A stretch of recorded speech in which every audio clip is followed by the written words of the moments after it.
video, I'm going to do the back to school haul.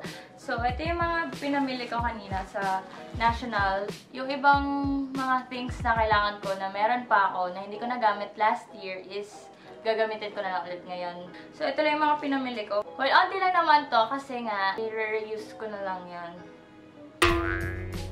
Yun, basta yun. Hindi ko alam kung may sense pa tong video, pero most of the things sa binili ko is common naman sa inyo. I mean, common lang na binibili ng mga students like me.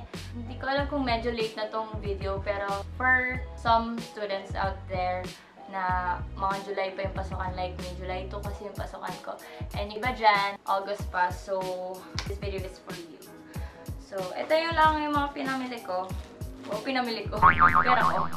Actually, pera ng parents ko since wala pa naman akong kinikita. So, palamunin pa ako sa bahay. Bumili ako ng bag. My bag is from Anello. Wait lang. Let's open it. Nagre-reflect kasi para makita niyo yung itsura. Yan. Sobrang tagal ko mag-decide dun kasi yung may gusto ako na new arrival nila, yung butas-butas something. Kaso, inisip ko parang ano yung bag mo, parang jersey. Kasi ganyan yung style niya. So, ito na lang yung binili ko. It's color... Kanina, blue yung tingin ko. Green? It's green.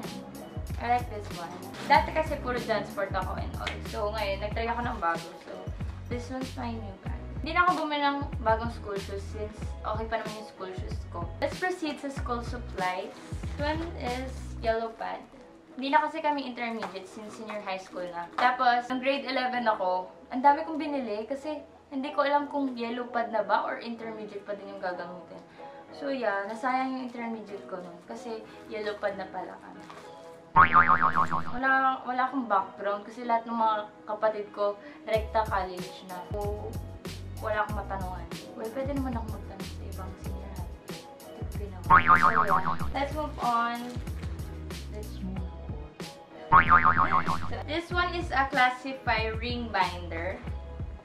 This one is 234 pesos. It's from Veco. Actually, yung last time kong binder, nung normal binder siya, pero sabi ng ate ko maganda daw yun, ganito. Tapos yung refill niya, bumili na din ako ng refill. Ito.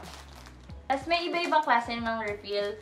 Yung dotted, tapos yung graphing paper, and yung line, yung normal. This one is 84 and 75 centavos. So, ito yung loob niya. So, meron kang pwede mo paglagyan ng papers dito. So, ayan.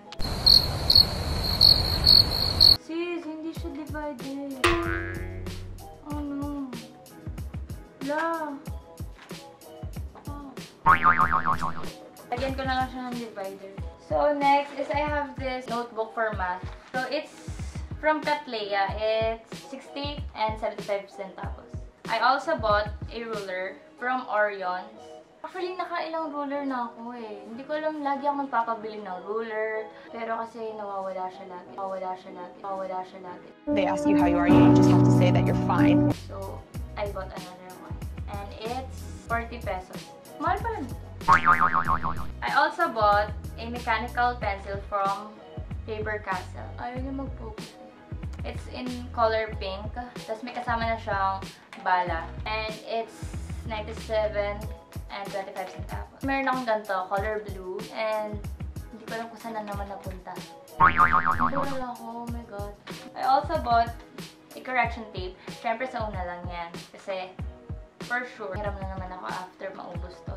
Pero yan, this is 99 pesos plus yung tatak niya. So yeah. Bought a highlighter. Ito yung favorite kong binili kasi ito yung magandang tip. Wait, look at that.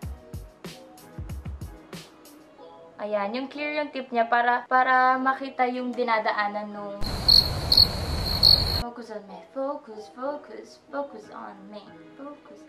Makita yung dinadaanan nung... Kasi ako kapag nag-highlighter ako, ang gaslaw, parang basta ang pangit ko, ang baboy, ganon yun. So this one is from Sharpie. It's 74 and 75 centavos. I also bought 2 Gtech. It's 0.3. Dalawa yung binili ko. Tapos, kasi sobrang mahal, tapos mawawala lang, edi sayang. Kaya bumili na lang din ako ng refill ng Gtech. Tapos, wala, normal lang yung mga binibili ko. Then, An eraser, I also bought an eraser. It's 21 pesos. It's from Faber Castel. Bumili din ako ng Sharpie. And ito, bumili din ako ng red ballpen for checking. It's Gtech 0.5. So, bumili din ako ng stapler para hindi na ako manghihiram. Ayan. Mini stapler lang siya. And it's 94 pesos. So, kasi yung maliliit, para kasya sa pencil case ko. I also bought a glue stick. It's from Sticky. Kasi kapag glue, ayoko ng messy. Kasi hindi naman na nag-arts chuchu sa kapag senior high. So, gagamitin lang to kapag maglalagay ng 1x1 sa index card or what. So, yun. So, I also bought MNG na parang friction.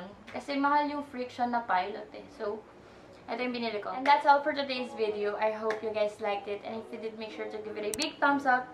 And see you guys in my next video. Toodles!